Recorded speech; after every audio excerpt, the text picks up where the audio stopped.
नमस्कार मित्रांनो, मी गौतम वावळ. माझ्या यूट्यूब चॅनलवर आपणा सर्वांचं अगदी मनापासून हार्दिक स्वागत करतो. मित्रांनो, आजचं आपलं कॅप्शन आहे राजकीय अस्पृश्यता पुढे क्वेश्चन मार्क. थोडक्यात हे कॅप्शन जे आहे ते कॅप्शन असं आहे, खरंच राजकीय अस्पृश्यता आहे का? आणि मित्रांनो, मी असं का म्हणतोय, कशासाठी म्हणतोय, असा जर प्रश्न तुमच्या मनामध्ये निर्माण होत असेल तर हा व्हिडिओ तुम्हाला बघायचा आहे. कारण राजकीय अस्पृश्यता आहे की नाही, संदर्भ त्याला काय आहे आणि मी हे कॅप्शन आज नक्की का दिलंय. तर मित्रांनो, झालंय असं की लोकसभा 2024च्या निवडणुकाचा बिगुल म्हणजे शनिवार दिनांक 16 मार्च 2024ला वाजला आणि देशामध्ये सर्वत्र निवडणुका जाहीर झाल्या, आचारसंहिता लागू झाली आणि मग प्रत्येक पक्षाची आपल्याला जिंकून येण्यासाठी जुळवाजुळव चालू झाली की कोणाशी अलायन्स करायचं, कोणत्या बाजूला जायचं हे चालू झालं. आणि त्यामध्ये जर बघितलं आपण तर महाविकास आघाडी विरुद्ध महायुती म्हणजेच भारतीय जनता पार्टीच्या विरोधात महाविकास आघाडी. आणि आपल्याला परफेक्टली जर बघायचंच असेल तर आपण फक्त महाराष्ट्रापुरतं एक उदाहरण पाहणार आहोत की ज्यासाठी मी हे कॅप्शन दिलंय.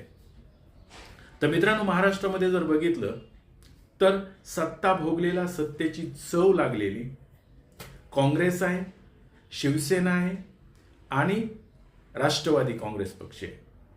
या तीनही पक्षांमध्ये जी काही महाविकास आघाडीची जागा वाटपाचा तिढा आहे तो अजूनही सुटलेला नाही. आणि तो जागा वाटपाचा तिढा सुटलेला नाही आणि ही तीनही पक्ष असं म्हणतात की आम्ही महाविकास आघाडीमध्ये आहोत. आणि त्याच्यामध्ये 24 मार्च 2019ला ज्या पक्षाची स्थापना झाली त्या पक्षाने म्हणजेच वंचित बहुजन आघाडीने 2019ला या दोनही पक्षाचे, काँग्रेस आणि राष्ट्रवादीच्या, ज्या जागा पराभूत केल्या त्याचा परिणाम म्हणून की काय, पण वंचित बहुजन आघाडीला आता 5 वर्षानंतर 2024च्या लोकसभेच्या इलेक्शनमध्ये सामावून घ्यावं लागणार.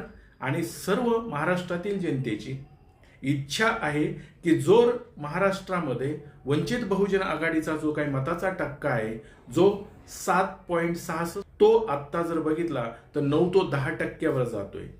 आणि हे 9 ते 10% मतं जर बघितलं तर कोणत्याही परिस्थितीमध्ये भारतीय जनता पार्टीला हरवायचं असेल तर महाविकास आघाडीमध्ये वंचितचा सहभाग झाला पाहिजे अशी सर्वांची इच्छा आहे. परंतु मित्रांनो, आज 26 मार्च 2024 आहे, अजूनही वंचित बहुजन आघाडीला यांनी सन्मानपूर्वक आतमध्ये घेतलेलं नाहीये.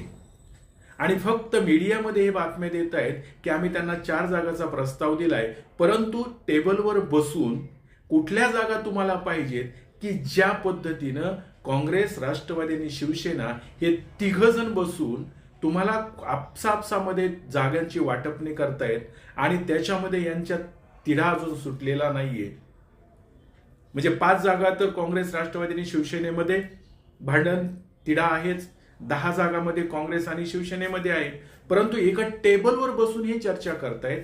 तसं वंचितला मात्र कुठल्या टेबलवर यांनी बसून त्यांना कोणत्या जागा पाहिजेत आणि सन्मानाने तुम्ही मागा किंवा त्याच्यामध्ये जी तडजोड होईल ते करा, अजून असं झालेलं दिसत नाहीये. आणि मीडियामध्ये मात्र संजय राऊत सांगतात की आम्ही 4 जागा त्यांना दिल्यात, त्याच्यावर त्यांनी विचार करायचा आहे. आणि मित्रांनो, ही सगळी जर परिस्थिती बघितली तर मग असं लक्षात येतं की वंचित बहुजन आघाडीला ही तीनही पक्ष खरंच त्यांच्यामध्ये सामावून घेत आहेत का? आणि जर घेत असतील तर मग तसं चित्र का दिसत नाहीये? आणि मग बाळासाहेब आंबेडकर किंवा त्यांचे जे कार्यकर्ते आहेत ते अजूनही बाहेरच कसे दिसत आहेत? यांच्या मिटिंगामध्ये फक्त बाळासाहेब आंबेडकर 1 की 2 मिटिंगाला हजर होते, त्याच्यानंतर मात्र पुढे काहीच झालेलं नाहीये. आणि यांच्यामध्ये जशा जागा वाटपाची चर्चा होते तशी यांच्याबरोबर होतच नाहीये, अजूनही यांना बाहेरच ठेवलंय. आणि मित्रांनो, हे जर बघितलं तर मग डोक्यामध्ये काही प्रश्न निर्माण होतात की जसे आता तुमच्या मनामध्ये निर्माण होत आहेत तसे माझ्याही मनामध्ये निर्माण होत आहेत. आणि प्रश्न काय, खरंच वंचितला यांना बरोबर घ्यायचंय का? आणि जर वंचितला बरोबर घेतलं तर आपल्या मताचा टक्का वाढेल आणि भारतीय जनता पार्टीला महाराष्ट्रामध्ये पराभूत करायला किंवा कमीत कमी जागेवर त्यांना आणण्यासाठी वंचितचा आपल्याला सहभाग पाहिजे हे महाविकास आघाडीतील नेत्यांना कळत नाहीये का? हे जर त्यांना कळत असेल आणि मग हे जर त्यांना घेत नसतील किंवा समजत नसेल असं तर म्हणू शकत नाहीये. कारण प्रत्येक नेत्याचा किंवा पक्षाचा जर अनुभव घेतला तर 5-50 वर्षाचा यांचा अनुभव आहे. आणि एवढं असूनही जर महाविकास आघाडीमध्ये जर वंचित बहुजन आघाडीला घेत नसतील तर मित्रांनो कारण काय असू शकतात? तुम्हाला काय वाटतंय, काय कारण असतील? तर मला तरी असं वाटते की मी जे कॅप्शन दिलंय की राजकीय अस्पृश्यता आहे का? कारण मित्रांनो काय झालंय की हा भारत देश जर बघितला आपण तर हा खंडप्राय देश होता. या देशामध्ये विविध भाषा, विविध प्रांत, विविध जाती धर्माचा हा देश आहे. परंतु भारत देशाने ज्यावेळेस 1947ला स्वतंत्र झाला त्यानंतर भारतीय राज्यघटना लिहिली गेली आणि या भारतीय राज्यघटनेच्या माध्यमातून सर्व बहुजन समाज असेल की जो वंचित घटक आहे, गावकुसाच्या बाहेर राहिलेला समाज आहे, या सर्वांना भारतीय राज्यघटनेने सर्वांना समानता दिली. भारतीय राज्यघटनेचं कलम नंबर 14 सर्वांना समान, म्हणजे कोणी श्रीमंत नाही, कोणी गरीब नाही किंवा कोणी उच्च नाही, कोणी नीच नाही. हक्क दिले, अधिकार दिले. आणि जर अस्पृश्य किंवा उच्च निश्चितीचा भेव नष्ट करण्यासाठी भारतीय राज्यघटनेचं कलम नंबर 17 हे अस्पृश्यता नष्ट करतं, म्हणजे इथून पुढे अस्पृश्यता मानता येणार नाही असं सांगतं. आणि मग भारतीय राज्यघटनेमध्ये कायद्याने अस्पृश्यता नष्ट केली. परंतु ही मंडळी जी आत्ता आहे की ज्या मंडळींनी आजपर्यंत सत्ता भोगली, परंतु जे अगोदर ही मंडळी होती या मंडळींनी जर कायद्यानं जरी अस्पृश्यता नष्ट झालेली असली तरी यांच्या डोक्यामधून, यांच्या मनामधून ही अस्पृश्यता गेली आहे का? आणि काँग्रेस पक्षाचा जर अध्यक्ष बघितला तर अध्यक्ष सध्या दलित अध्यक्ष आहे. इकडं शिवसेना बघितली तर शिवसेनेचे उद्धव ठाकरे अध्यक्ष आहेत. आता अस्पृश्य म्हटल्यामुळं मला जातीवर बोलायचा विषय येतोय की उद्धव ठाकरे कोण आहेत? इकडे पवार साहेबांचा पक्ष जो आहे तो आपल्या मराठा बांधवांनाच आरक्षणाच्या मुद्द्यावर काही बोलत नाहीये, तो दलित बांधवांसाठी काय बोलणार आहेत? म्हणजे त्या कॅटेगरीतले हे उच्चवर्णीय आहेत. आणि इकडे जर बघितलं तर काँग्रेसची अवस्था तीच आहे.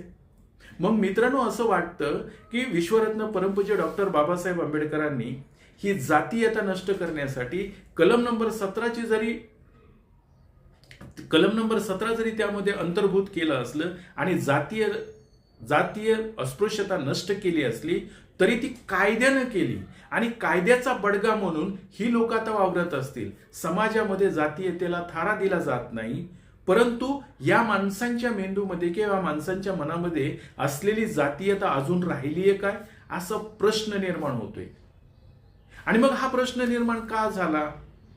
तर आजपर्यंत ह्या माणसांनी सत्ता भोगली, परंतु ज्या विश्वरत्न परमपूज्य डॉक्टर बाबासाहेब आंबेडकरांनी यांची हजारो वर्षाची गुलामगिरी एका झटक्यामध्ये नष्ट केली, जातीयता एका झटक्यामध्ये नष्ट केली आणि प्रस्थापित राजेशाही जी होती ती लोकशाहीमध्ये आणली. लोकांनी लोकांसाठी चालवलेलं राज्य निर्माण केलं. ते घटनेच्या माध्यमातून म्हणजे काय की ज्या आंबेडकरांनी एवढ्या हजारो वर्षाची गुलामगिरी लोकांची संपुष्टात आणली आणि एकटे आंबेडकर या सिस्टीमच्या विरोधामध्ये 99 विरुद्ध 1% असं जर म्हटलं तर वावगं ठरणार नाही. ते लढले आणि यांची हजारो वर्षाची गुलामगिरी एका झटक्यात नष्ट केली आणि सर्व लोकांना स्वातंत्र्य, समता, बंधुता, न्याय देणारं संविधान त्यांनी या भारत देशाला अर्पण केलं. आणि आंबेडकरांनी जी लोकशाही दिली त्या लोकशाहीची प्रक्रिया म्हणजेच आपण या निवडणुका जे पाहतोय ती प्रक्रिया आहे. आणि मग बाबासाहेब गेल्यानंतर आता लोकशाहीप्रमाणे ही इथली सिस्टीम तयार होईल किंवा लोकशाहीप्रमाणे ही सिस्टीम पुढे जाईल असं वाटत असताना ज्या काही राजकीय पक्षांच्या हातामध्ये सत्ता गेली की सत्तेची लालूच लागली आणि मग ज्या लोकांवर आपल्याला राज्य करायचंय किंवा यांना ज्या लोक प्रत्येक वेळी आपणच राजे असलो पाहिजे, आपल्याच्या हातून सत्ता नाही गेली पाहिजे अशी यांची विचारसरणी आणि बहुजन समाजावर सत्ता स्थापन करणारी अधिकार गाजवणाऱ्या मंडळींच्या हातातच सत्ता गेली आणि एकदा जर बहुजन समाजाच्या हातामध्ये सत्ता गेली तर पुन्हा आपल्याला मग यांचं गुलाम व्हावं लागेल अशा कर्मठ विचाराचे तर हे नाहीत ना. कोण मग ती राष्ट्रवादी असेल, पवारांचे राष्ट्रवादी असेल, काँग्रेस पक्ष असेल किंवा उद्धव ठाकरेंची शिवसेना असेल, ह्या महाविकास आघाडीमध्ये हे यांना सामावून किंवा सन्मानाने का बोलवत नाहीयेत किंवा त्यांना सन्मानाच्या जागा का देत नाहीयेत. मीडियामधून फक्त बातम्या पुढे येत आहेत. आणि मित्रांनो, हे जर बघितलं तर मग कधी कधी असं वाटतं की अजूनही यांच्या डोक्यामधून अस्पृश्यता गेलेली नाही का.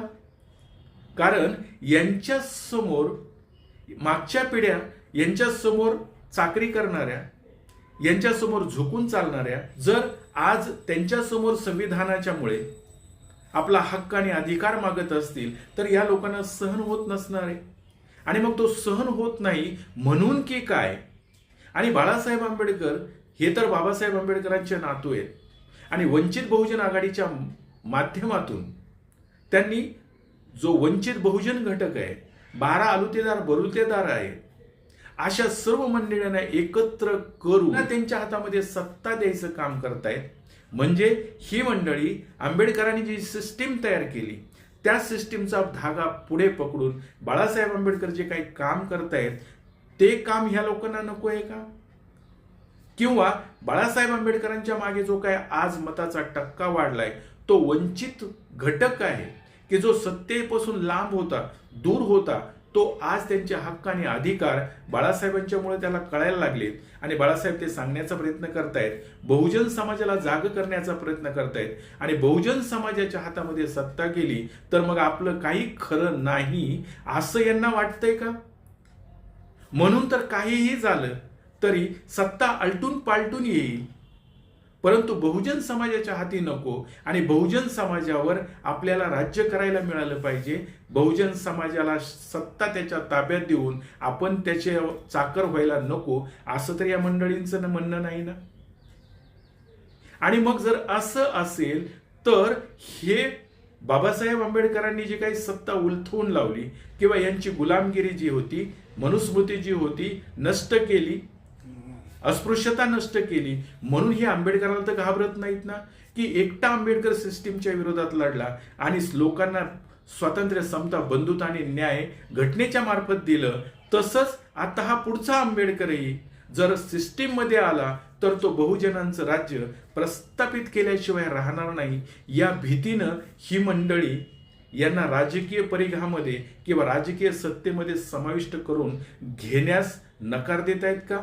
किंवा ते मनातून ते अजूनही तयार होत नाहीत समाज सत्तेच्या परिघामध्ये यावं. म्हणून तर ही मंडळी म्हणजेच काँग्रेस असेल, राष्ट्रवादी असेल, शिवसेना असेल, ही मंडळी बाळासाहेब आंबेडकर म्हणजेच एक अस्पृश्य समाजामधला नेता अस्पृश्य समाजाला किंवा वंचित घटकांना एकत्र करून मग तो वंचित जो घटक आहे, जो गावकुसाच्या बाहेर आहे, जंगलामध्ये राहणार आहे, या अशा सर्व मंडळींना एकत्र करतोय आणि सत्तेच्या परिघामध्ये आणण्याचा प्रयत्न करतोय. हे यांचं दुखणं आहे का. आणि जर असं असेल तर मग यांच्या डोक्यामधून जातीयता अजूनही गेलेली नाही का. आणि जी अस्पृश्यता घटनेच्या कलम नंबर 17 नुसार नष्ट झाली, मध्ये कायद्याचा बडगा आला म्हणून ही फक्त वापरतायत का ह्यांच्या मनातून अजून गेलेली नाहीये. आणि फुले शाहू आंबेडकरांचं नाव घ्यायचं महाराष्ट्रामध्ये, परंतु कृती मात्र वेगळी. म्हणजे करणी आणि कथनीमध्ये यांच्या फरक आहे का. आणि बाळासाहेब आंबेडकर हे विश्वरत्न परमपूज्य डॉक्टर बाबासाहेब आंबेडकरांचे नातू आहेत आणि ते जर वंचित घटकाला सत्तेच्या जवळ आणत असतील तर मग हे दूरच राहिलेले बरेत. कारण सत्तेची लालूच ह्या वंचित घटकांना लागूच द्यायची नाही असा तर यांचा मनसुबा नाही ना. आणि म्हणून मित्रांनो, मी आजचं जे कॅप्शन दिलं होतं की सामाजिक सिस्टीममधून किंवा गावगाड्यातून कायद्याच्या धाकामुळं जरी अस्पृश्यता नष्ट होत असली, परंतु आज राजकीय जे वलय आहे किंवा राजकारण जे आहे, या राजकारण, कारण बाबासाहेबांनी सांगितलं होतं की राजकीय सत्ता जर तुमच्या हातामध्ये आली तर तुमचा प्रोग्रेस होणार आहे, आणि ते करण्याचा बाळासाहेब प्रयत्न करतायत. परंतु ते नकोच. वंचित बहुजन घटकाच्या हातामध्ये सत्ता जाणं ह्यांना धोका वाटतोय का?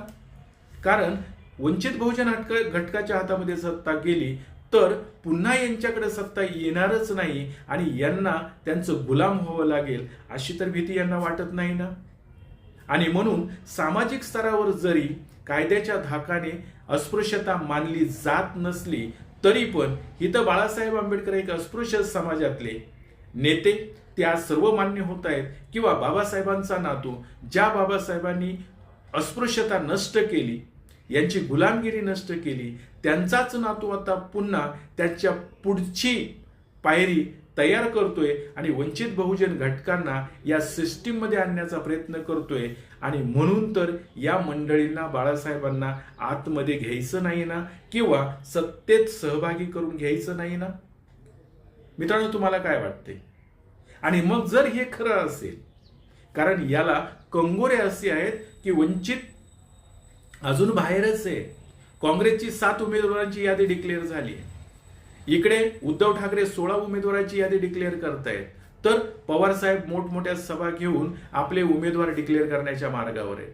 म्हणजे हे उमेदवार डिक्लेअर करतायत आणि इकडं मात्र वंचितला अजूनही त्यामध्ये स्थान दिलं जात नाही. मग मला असं वाटतंय की नक्कीच सामाजिक स्तरावरची अस्पृश्यता नष्ट झाली असली तरी अस्पृश्यांना अजूनही राजकारणामध्ये स्पृश्यता आलेली नाहीये. अजूनही राजकीय अस्पृश्यता शिल्लक आहे.